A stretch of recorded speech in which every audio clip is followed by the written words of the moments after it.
মানুষের মস্তিষ্ক হাজার হাজার বছর ধরে বেঁচে থাকার জন্য তৈরি হয়েছে। প্রাচীন যুগে মানুষকে প্রতিদিন খাবার খুঁজতে, বিপদ এড়াতে নতুন জায়গা আবিষ্কার করতে হতো। তাই মস্তিষ্ক স্বাভাবিকভাবেই ভালো কাজ করে যখন নতুন কিছু শিখি, সমস্যার সমাধান করি, চ্যালেঞ্জের মুখোমুখি হই। একই কাজ বারবার করলে মস্তিষ্ক বোর হয়ে যায়। পৃথিবীর প্রতিটি মানুষের কাছে প্রতিদিন ঠিক একই ২৪ ঘন্টা সময় থাকে। তবুও কেউ সেই সময়কে ব্যবহার করে অসাধারণ কিছু সৃষ্টি করে, আর কেউ দিনের শেষে অনুভব করে যে সময় যেন হাতের ফাঁক দিয়ে বেরিয়ে গেল। বিজ্ঞানী, উদ্যোক্তা, লেখক কিংবা বড় বড় চিন্তাবিদেরা কি সত্যি আমাদের থেকে বেশি বুদ্ধিমান, নাকি তারা শুধু তাদের মস্তিষ্ককে একটু ভিন্নভাবে ব্যবহার করতে জানে? আমাদের জীবনের সবচেয়ে শক্তিশালী যন্ত্রটি হচ্ছে আমাদের নিজের মস্তিষ্ক। এই ছোট্ট অঙ্গটি আমাদের প্রতিটি সিদ্ধান্ত, প্রতিটি অনুভূতি এবং প্রতিটি স্বপ্নের পিছনে কাজ করে। অথচ আশ্চর্যের বিষয় হল, আমরা জীবনে অনেক কিছু শিখি, কিন্তু নিজের মস্তিষ্ক কিভাবে কাজ করে তা খুবই কম জানি। আমরা জানি কিভাবে ফোন চালাতে হয়, গাড়ি চালাতে হয়, কম্পিউটার ব্যবহার করতে হয়, কিন্তু সেই যন্ত্রটি যা এই সব কিছুকে নিয়ন্ত্রণ করে তার নিয়মগুলো আমরা খুব কম বুঝি। ভাবুন তো, যদি আপনার হাতে এমন কিছু নিয়ম থাকে যেগুলো বুঝতে পারলে আপনি আপনার মস্তিষ্ককে আরও বেশি কার্যকর, আরও বেশি ফোকাসড এবং আরও বেশি সৃজনশীল করে তুলতে পারেন, তাহলে আপনার জীবন কতটা বদলে যেতে পারে? এই প্রশ্নগুলোর উত্তর খুঁজতেই নিউরোসায়েন্টিস্ট এবং মলিকিউলার বায়োলজিস্ট জন মেডিনা লিখেছেন বিখ্যাত বই ব্রেইন রুলস। বহু বছরের বৈজ্ঞানিক গবেষণা এবং বাস্তব পর্যবেক্ষণের মাধ্যমে তিনি দেখিয়েছেন আমাদের মস্তিষ্ক আসলে কিভাবে কাজ করে এবং কেন আমরা অনেক সময় এমন সিদ্ধান্ত নিই যা পরে আমাদের নিজের কাছেই অদ্ভুত মনে হয়। এই বইতে তিনি এমন কিছু সহজ কিন্তু শক্তিশালী নীতির কথা বলেছেন যেগুলো বোঝার মাধ্যমে আমরা আমাদের শেখার ক্ষমতা, স্মৃতি, মনোযোগ এবং উৎপাদনশীলতাকে সম্পূর্ণ নতুন স্তরে নিয়ে যেতে পারি। ব্রেইন রুলস কোনো জটিল বৈজ্ঞানিক বই নয়, বরং এটি এমন একটি গাইড যা আমাদের শেখায় আমাদের মস্তিষ্ক কিভাবে বিবর্তনের মাধ্যমে তৈরি হয়েছে, কেন আমরা সহজে বিভ্রান্ত হয়ে পড়ি, কেন কিছু জিনিস খুব সহজে মনে থাকে আর কিছু মুহূর্তের মধ্যেই ভুলে যাই, এবং কিভাবে আমাদের দৈনন্দিন অভ্যাসগুলো সরাসরি আমাদের মস্তিষ্কের পারফরম্যান্সকে প্রভাবিত করে। এই অডিওবুক যাত্রায় আমরা ধাপে ধাপে জানব সেই গুরুত্বপূর্ণ ৮টি ব্রেইন রুল যা বোঝার মাধ্যমে আপনি শুধু আপনার কাজের দক্ষতাই বাড়াতে পারবেন না, বরং নিজের চিন্তাভাবনা, শেখার ক্ষমতা এবং জীবনের প্রতি দৃষ্টিভঙ্গিকেও নতুনভাবে আবিষ্কার করতে পারবেন। তাহলে চলুন এখন শুরু করা যাক প্রথম এবং সবচেয়ে আশ্চর্যজনক নিয়ম দিয়ে, যা আমাদের বলে দেয় আমাদের মস্তিষ্ক আসলে কিভাবে তৈরি হয়েছে এবং কেন আমাদের শরীরের নড়াচড়া সরাসরি আমাদের চিন্তার শক্তিকে প্রভাবিত করে। একটি মুহূর্তের জন্য কল্পনা করুন, প্রায় লক্ষ লক্ষ বছর আগে আমাদের পূর্বপুরুষরা কেমন জীবনযাপন করত। তারা সারাদিন চেয়ারে বসে কাজ করত না, কম্পিউটারের সামনে ঘন্টার পর ঘন্টা কাটাত না, কিংবা ফোনের স্ক্রিনে চোখ রেখে সময় নষ্ট করত না। তাদের জীবন ছিল চলাফেরায় ভরা। খাবার সংগ্রহ করতে, বিপদ থেকে বাঁচতে এবং নতুন জায়গা খুঁজে পেতে তাদের প্রতিদিন মাইলের পর মাইল হাঁটতে হতো। জন মেডিনার মতে মানুষের মস্তিষ্ক আসলে এমন এক পরিবেশের জন্যই তৈরি হয়েছে যেখানে শরীর নিয়মিত নড়াচড়া করে। আমাদের ব্রেন কখনোই স্থির জীবনের জন্য ডিজাইন করা হয়নি, বরং এটি তৈরি হয়েছে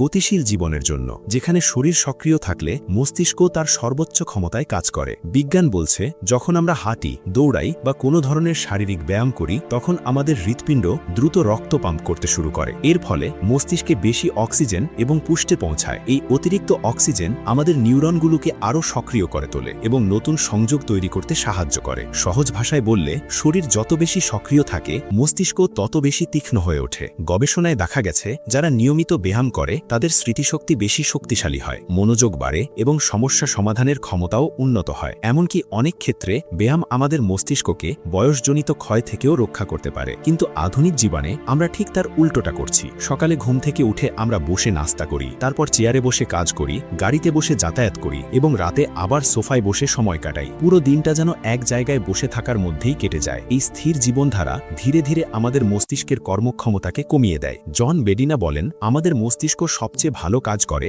যখন আমরা নিয়মিত শরীরকে নড়াচড়া করাই। এমনকি খুব সাধারণ ব্যায়ামও, যেমন প্রতিদিন কিছুক্ষণ হাঁটা, আমাদের মস্তিষ্কের পারফরম্যান্সকে উল্লেখযোগ্যভাবে বাড়িয়ে তোলে। এতে শুধু শরীরই সুস্থ থাকে না, মনও হয়ে ওঠে পরিষ্কার, সতেজ এবং মনোযোগী। আশ্চর্যের বিষয় হল, অনেক বড় বড় কোম্পানি এখন তাদের কর্মীদের জন্য হাঁটার মিটিং, ছোট ছোট বিরতি এবং শারীরিক কার্যকলাপকে উৎসাহিত করছে, কারণ তারা বুঝতে পেরেছে একটি সক্রিয় শরীরই একটি সৃজনশীল এবং কার্যকর মস্তিষ্ক তৈরি করে। তাই যদি আপনি চান আপনার চিন্তাভাবনা আরও পরিষ্কার হোক, মনোযোগ বাড়ুক এবং শেখার ক্ষমতা উন্নত হয়, তাহলে প্রথম নিয়মটি খুবই সহজ। আপনার শরীরকে চলতে দিন, কারণ যখন শরীর এগিয়ে চলে তখনই মস্তিষ্ক তার প্রকৃত শক্তি প্রকাশ করতে শুরু করে। কখনো কি এমন হয়েছে যে একদিন সকালে ঘুম থেকে উঠে আপনি নিজেকে অদ্ভুতভাবে সতেজ অনুভব করেছেন? মাথা পরিষ্কার, পরিষ্কার, চিন্তা স্বচ্ছ এবং কাজ করার জন্য এক ধরনের স্বাভাবিক উদ্দীপনা কাজ করছে। আবার এমন দিনও আসে যখন অনেক সময় বিছানায় কাটানোর পরেও মনটা ভারী লাগে, চিন্তাগুলো ধীর হয়ে যায় এবং ছোট ছোট কাজও কঠিন মনে হয়। এই পার্থক্যের পিছনে যে বিষয়টি সবচেয়ে বড় ভূমিকা রাখে সেটি হলো ঘুম।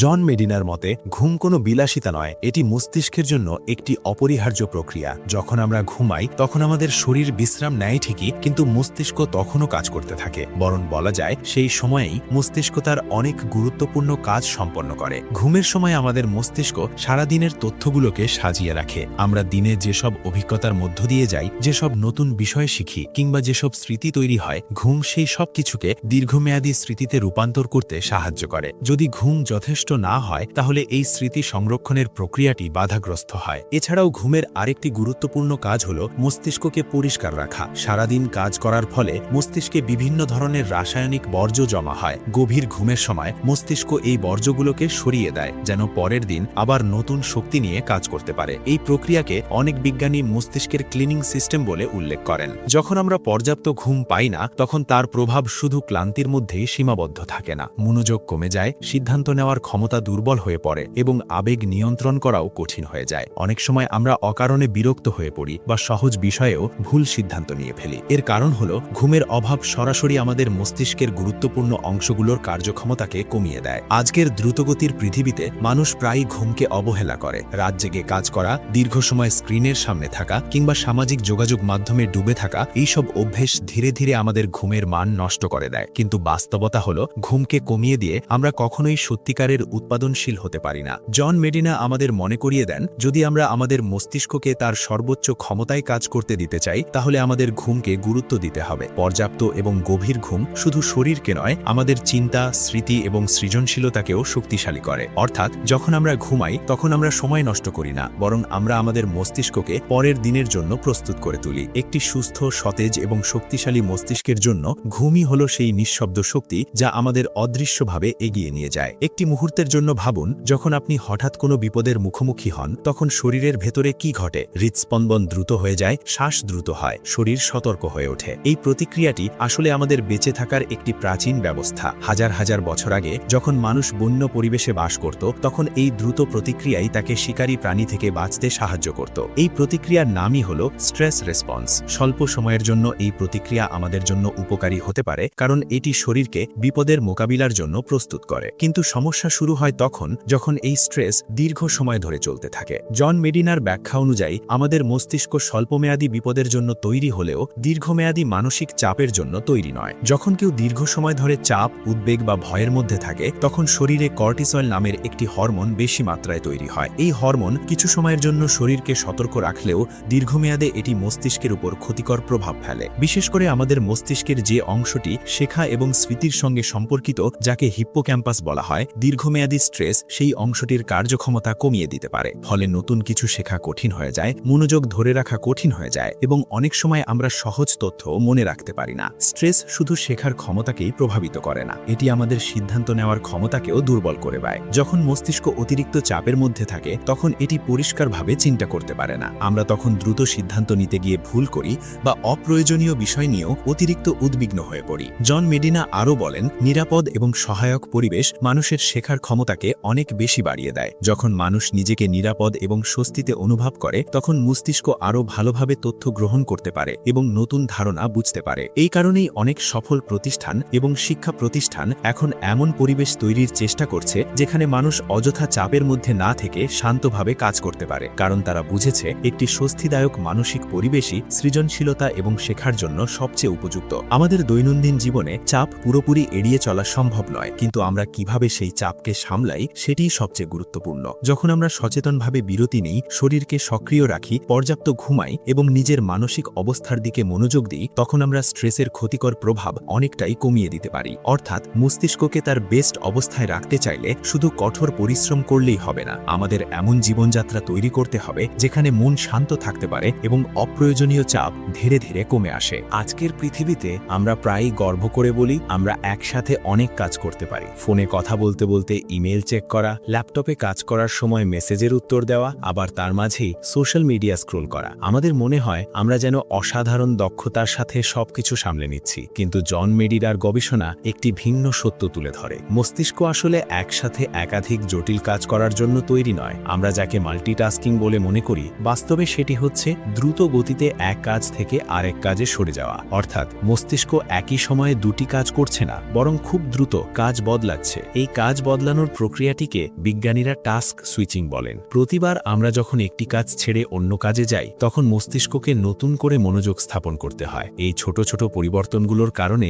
আমাদের মনোযোগ ভেঙে যায় এবং কাজের গতি ধীরে হয়ে যায়। গবেষণায় দেখা গেছে, যারা একসাথে অনেক কাজ করার চেষ্টা করে তাদের উৎপাদনশীলতা উল্লেখযোগ্যভাবে কমে যায়। শুধু তাই নয়, ভুল করার সম্ভাবনাও বেড়ে যায়, কারণ প্রতিবার মনোযোগ পরিবর্তনের সঙ্গে সঙ্গে মস্তিষ্ককে আবার নতুন করে তথ্য বোঝার জন্য সময় নিতে হয়। ভাবুন, আপনি একটি গুরুত্বপূর্ণ রিপোর্ট লিখছেন, ঠিক সেই সময় ফোনে একটি নোটিফিকেশন এলো। আপনি সেটি দেখলেন, কয়েক সেকেন্ডের জন্য হলেও আপনার মনোযোগ রিপোর্ট থেকে সরে গেল। আবার যখন আপনি লেখায় ফিরে আসেন, তখন মস্তিষ্ককে কিছু সময় লাগে আগের চিন্তার ধারায় ফিরে যেতে। এই ছোট ছোট বিঘ্নই ধীরে ধীরে আমাদের মনোযোগকে দুর্বল করে দেয়। জন মেডিনা বলেন, আমাদের মস্তিষ্ক সবচেয়ে ভালো কাজ করে যখন আমরা একটি কাজের উপর সম্পূর্ণ মনোযোগ দিই। যখন আমরা একটি মাত্র কাজের মধ্যে গভীরভাবে ডুবে যাই, তখন মস্তিষ্কের বিভিন্ন অংশ সমন্বিতভাবে কাজ করতে শুরু করে। এর ফলে চিন্তা পরিষ্কার হয়, সৃজনশীলতা বাড়ে এবং কাজের মান অনেক উন্নত হয়। আধুনিক প্রযুক্তি আমাদের জীবনে অসংখ্য সুবিধা নিয়ে এসেছে, কিন্তু একই সঙ্গে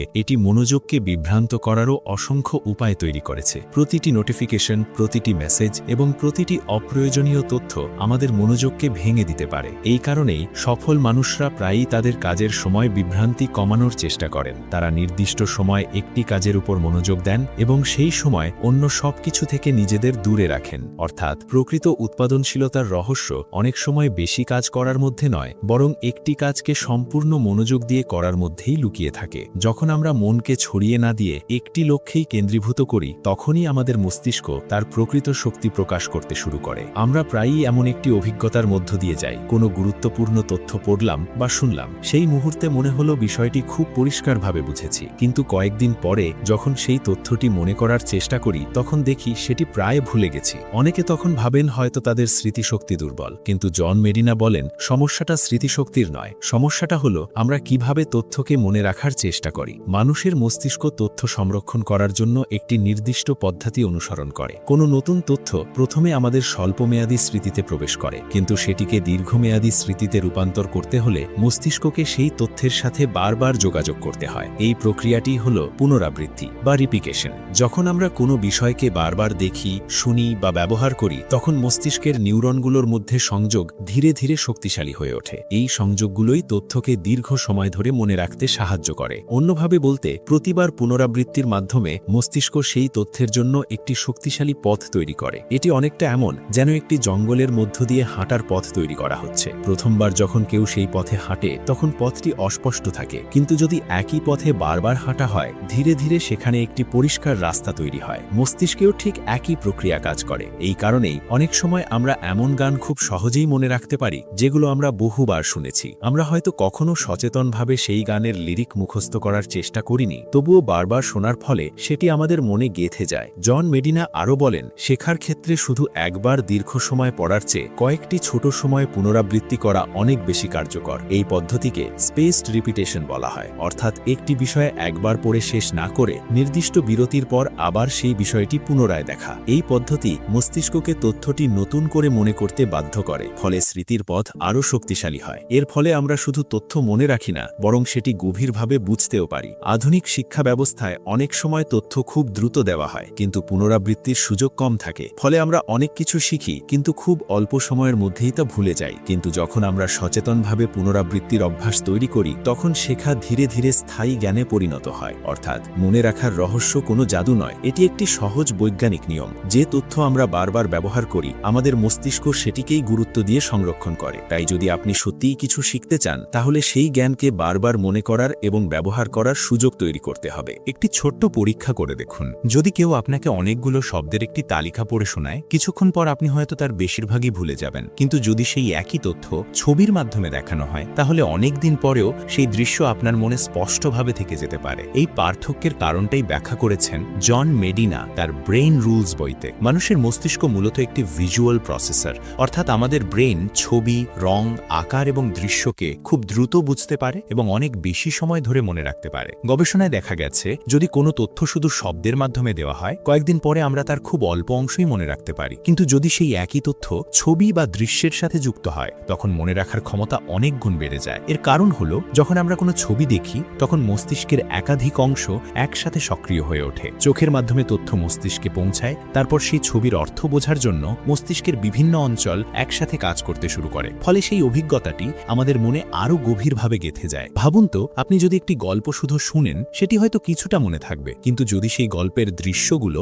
আপনার সামনে ছবির মতো ভেসে ওঠে তাহলে সেটি অনেক বেশি জীবন্ত হয়ে ওঠে। এই কারণেই সিনেমা, ডায়াগ্রাম, ইনফোগ্রাফিক বা ভিজুয়াল প্রেজেন্টেশন মানুষের শেখার ক্ষেত্রে এত শক্তিশালী ভূমিকা রাখে। জন মেডিনা বলেন, আমাদের মস্তিষ্ক প্রায়শই বাস্তব অভিজ্ঞতার মতো করে তথ্যকে সংরক্ষণ করতে পছন্দ করে। তাই যখন কোনো তথ্যের সাথে ছবি বা দৃশ্য যুক্ত থাকে তখন সেটি শুধু একটি তথ্য হিসাবে নয় বরং একটি অভিজ্ঞতা হিসাবে মনে থাকে। এই কারণেই অনেক শিক্ষক বা বক্তা জটিল ধারণা বোঝানোর সময় ছবি, চার্ট বা গল্প ব্যবহার করেন, কারণ তারা জানেন শুধুমাত্র তথ্য দিলে মানুষ দ্রুত ভুলে যায়, কিন্তু যদি সেই তথ্যকে দৃশ্যের মাধ্যমে উপস্থাপন করা হয় তাহলে সেটি অনেক বেশি কার্যকরভাবে মনে থাকে। আজকের ডিজিটাল যুগে আমরা প্রতিদিন অসংখ্য তথ্যের মুখোমুখি হই, কিন্তু আমাদের মস্তিষ্ক সবকিছু সমানভাবে মনে রাখে না, বরং যে তথ্যগুলো স্পষ্ট, জীবন্ত এবং ভিজুয়ালভাবে উপস্থাপিত হয় সেগুলোই দীর্ঘ সময় ধরে আমাদের মনে থাকে। অর্থাৎ শেখার ক্ষেত্রে শুধু পড়া বা শোনা যথেষ্ট নয়। যখন আমরা তথ্যকে কাল্পনার মাধ্যমে ছবিতে রূপান্তর করি তখন আমাদের মস্তিষ্ক সেটিকে আরও শক্তভাবে ধরে রাখে। তাই যদি আপনি কোনো বিষয় সত্যিই মনে রাখতে চান তাহলে চেষ্টা করুন সেটিকে একটি দৃশ্য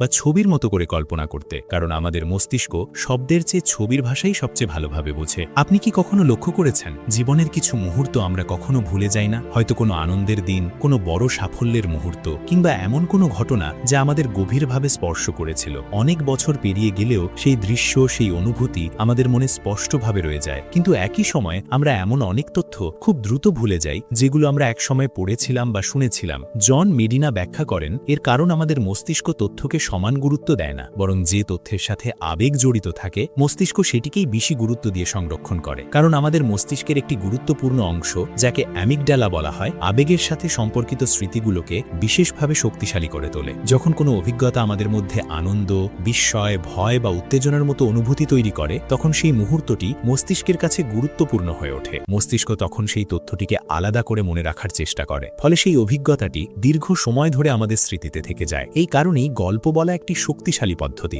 যখন তথ্যকে শুধু তথ্য হিসাবে উপস্থাপন করা হয় তখন সেটি অনেক সময় শুকনো ও কঠিন মনে হয়, কিন্তু যখন সেই তথ্যের সাথে একটি গল্প যুক্ত হয় তখন মানুষের আবেগ জড়িয়ে পড়ে, আর সেই আবেগই তথ্যটিকে স্মৃতিতে আরও গভীরভাবে স্থাপন করে। জন মেডিনা বলেন, যদি আমরা চাই মানুষ কোনো বিষয় সত্যিই মনে রাখুক তাহলে সেই তথ্যের সাথে একটি আবেগীয় সংযোগ তৈরি করা প্রয়োজন, কারণ আবেগ মস্তিষ্কের মনোযোগকে বাড়িয়ে দেয়। যখন আমরা আবেগের মাধ্যমে কোনো বিষয় অনুভব করি তখন মস্তিষ্ক সেটিকে আরও গুরুত্ব দিয়ে গ্রহণ করে। এই কারণেই অনেক মহান বক্তা তাদের বক্তব্যে গল্প ব্যবহার করেন। তারা জানেন শুধুমাত্র তথ্য দিলে মানুষ হয়তো কিছুক্ষণ শুনবে, কিন্তু যদি সেই তথ্যের মধ্যে অনুভূতি থাকে তাহলে মানুষ সেটিকে মনে রাখবে এবং অনুভব করবে। আমাদের ব্যক্তিগত জীবনেও এই নিয়মটি প্রযোজ্য। যখন কোনো লক্ষ্য আমাদের কাছে সত্যিই গুরুত্বপূর্ণ হয়ে ওঠে, যখন তার সাথে আমাদের স্বপ্ন, আশা বা অনুভূতি জড়িয়ে যায় তখন সেই লক্ষ্য অর্জনের জন্য আমরা অনেক বেশি শক্তি ও মনোযোগ দিতে পারি। অর্থাৎ শেখা শুধু একটি বুদ্ধিবৃত্তিক প্রক্রিয়া নয়, এটি গভীরভাবে আবেগের সাথেও যুক্ত। যখন আমরা কোনো বিষয়কে অনুভব করি তখনই সেটি সত্যিকারের শেখায় পরিণত হয়, আর সেই শেখাই আমাদের চিন্তাভাবনা এবং জীবনের পথকে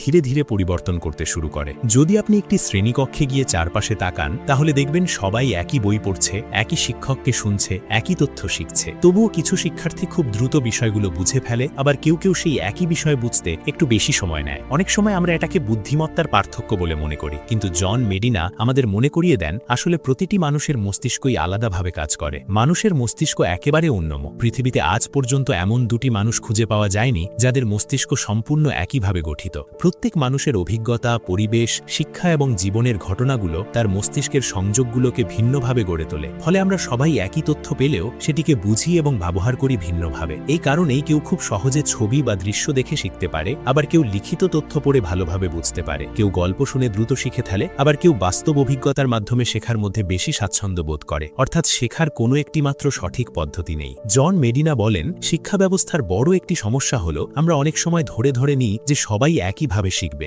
একই পদ্ধতিতে পড়ানো হবে, একই গতিতে শেখানো হবে এবং সবাই একই ফলাফল দেবে। কিন্তু বাস্তবে মানুষের মস্তিষ্ক এতটাই বৈচিত্র্যময় যে একটি নির্দিষ্ট পদ্ধতি সবার জন্য সমানভাবে কার্যকর হতে পারে না। যখন আমরা এই সত্যটি বুঝতে পারি তখন শেখার প্রতি আমাদের আমাদের দৃষ্টিভঙ্গিও বদলাতে থাকে। আমরা উপলব্ধি করি যে নিজের শেখার ধরন খুঁজে পাওয়া খুবই গুরুত্বপূর্ণ। কেউ হয়তো নোট লিখে শিখতে স্বাচ্ছন্দ্য বোধ করে, কেউ আলোচনা করে শিখতে পছন্দ করে, আবার কেউ ছবি বা চার্ট ব্যবহার করলে দ্রুত বুঝতে পারে। এই ভিন্নতাই আসলে মানুষের শক্তি, কারণ প্রতিটি মস্তিষ্ক তার নিজস্ব অভিজ্ঞতা এবং চিন্তার মাধ্যমে নতুন ধারণা তৈরি করতে পারে। সৃজনশীলতা, উদ্ভাবন এবং নতুন আবিষ্কার প্রায়শই এই ভিন্ন চিন্তার মধ্যে থেকেই জন্ম নেয়। অর্থাৎ অন্য কারোর মতো হওয়ার চেষ্টা করার চেয়ে নিজের মস্তিষ্ক কিভাবে সবচেয়ে ভালোভাবে কাজ করে সেটি বোঝা অনেক বেশি গুরুত্বপূর্ণ। যখন আমরা নিজের শেখার পদ্ধতি, নিজের শক্তি এবং নিজের চিন্তার ধরনকে বুঝতে পারি, তখন আমরা আমাদের প্রকৃত সম্ভাবনাকে ব্যবহার করতে শুরু করি। জন মেডিনার এই শেষ নিয়মটি আমাদের একটি গুরুত্বপূর্ণ সত্য মনে করিয়ে দেয় যে প্রতিটি মানুষের মস্তিষ্ক আলাদা এবং এই আলাদা হওয়াটাই আমাদের মানবিক বৈচিত্র্যের সবচেয়ে বড় সৌন্দর্য।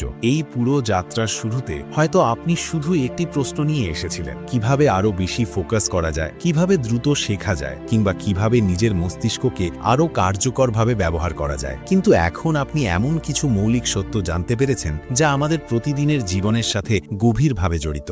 জন মেডিনার ব্রেইন রুলস আমাদের দেখায় যে মানুষের মস্তিষ্ক কোনো রহস্যময় যন্ত্র নয়, বরং এটি কিছু নির্দিষ্ট নিয়ম মেনে কাজ করে। যখন আমরা সেই নিয়মগুলোকে বুঝতে পারি এবং আমাদের জীবনযাত্রাকে তার সাথে সামঞ্জস্য করি, তখন আমাদের শেখা, চিন্তা করা এবং কাজ করার ক্ষমতা স্বাভাবিকভাবেই উন্নত হয়ে যায়। আমরা দেখেছি যে আমাদের মস্তিষ্ক আসলে চলাফেরার জন্য তৈরি। শরীর যত সক্রিয় থাকে, চিন্তাও তত তীক্ষ্ণ হয়। আমরা বুঝেছি যে ঘুম শুধুমাত্র বিশ্রাম নয়, বরং এটি মস্তিষ্কের পুনরুজ্জীবনের প্রক্রিয়া। আমরা জেনেছি দীর্ঘমেয়াদী স্ট্রেস কিভাবে আমাদের শেখা এবং স্মৃতিকে দুর্বল করে দিতে পারে। আমরা এটাও বুঝেছি যে একসাথে অনেক কাজ করার চেষ্টা আমাদের উৎপাদনশীলতা বাড়ায় না, বরং মনোযোগকে ভেঙে দেয়। মনে রাখার জন্য পুনরাবৃত্তির গুরুত্ব কতটা সেটিও আমরা দেখেছি। আমরা জানলাম যে আমাদের মস্তিষ্ক ছবিকে শব্দের চেয়ে অনেক দ্রুত এবং গভীরভাবে মনে রাখতে পারে, আর আবেগ যখন শেখার সাথে যুক্ত হয় তখন সেই শেখা আরও শক্তিশালী হয়ে ওঠে। সবশেষে সবচেয়ে গুরুত্বপূর্ণ সত্যটি হল প্রতিটি মানুষের মস্তিষ্ক আলাদা, তাই নিজের শেখার ধরন,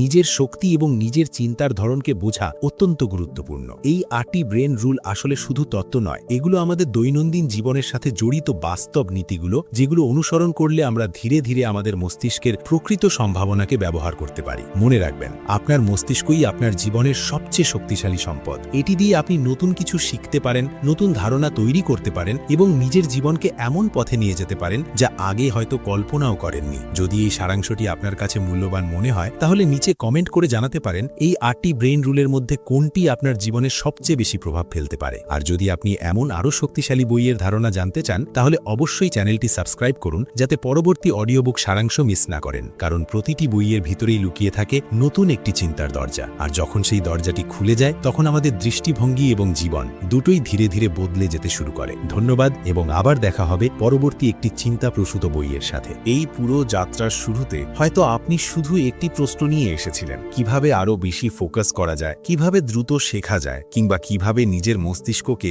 আরো কার্যকরভাবে ব্যবহার করা যায়। কিন্তু এখন আপনি এমন কিছু মৌলিক সত্য জানতে পেরেছেন যা আমাদের প্রতিদিনের জীবনের সাথে গভীরভাবে জড়িত। জন মেডিনার ব্রেইন রুলস আমাদের দেখায় যে মানুষের মস্তিষ্ক কোনো রহস্যময় যন্ত্র নয়, বরং এটি কিছু নির্দিষ্ট নিয়ম মেনে কাজ করে। যখন আমরা সেই নিয়মগুলোকে বুঝতে পারি এবং আমাদের জীবনযাত্রাকে তার সাথে সামঞ্জস্য করি, তখন আমাদের শেখা, চিন্তা করা এবং কাজ করার ক্ষমতা স্বাভাবিকভাবেই উন্নত হয়ে যায়। আমরা দেখেছি যে আমাদের মস্তিষ্ক আসলে চলাফেরার জন্য তৈরি। শরীর যত সক্রিয় থাকে, চিন্তাও তত তীক্ষ্ণ হয়। আমরা বুঝেছি যে ঘুম শুধুমাত্র বিশ্রাম নয়, বরং এটি মস্তিষ্কের পুনরুজ্জীবনের প্রক্রিয়া। আমরা জেনেছি দীর্ঘমেয়াদী স্ট্রেস কিভাবে আমাদের শেখা এবং স্মৃতিকে দুর্বল করে দিতে পারে। আমরা এটাও বুঝেছি যে একসাথে অনেক কাজ করার চেষ্টা আমাদের উৎপাদনশীলতা বাড়ায় না, বরং মনোযোগকে ভেঙে দেয়। মনে রাখার জন্য পুনরাবৃত্তির গুরুত্ব কতটা সেটিও আমরা দেখেছি। আমরা জানলাম যে আমাদের মস্তিষ্ক ছবিকে শব্দের চেয়ে অনেক দ্রুত এবং গভীরভাবে মনে রাখতে পারে, আর আবেগ যখন শেখার সাথে যুক্ত হয় তখন সেই শেখা আরও শক্তিশালী হয়ে ওঠে। সবশেষে সবচেয়ে গুরুত্বপূর্ণ সত্যটি হল প্রতিটি মানুষের মস্তিষ্ক আলাদা, তাই নিজের শেখার ধরন,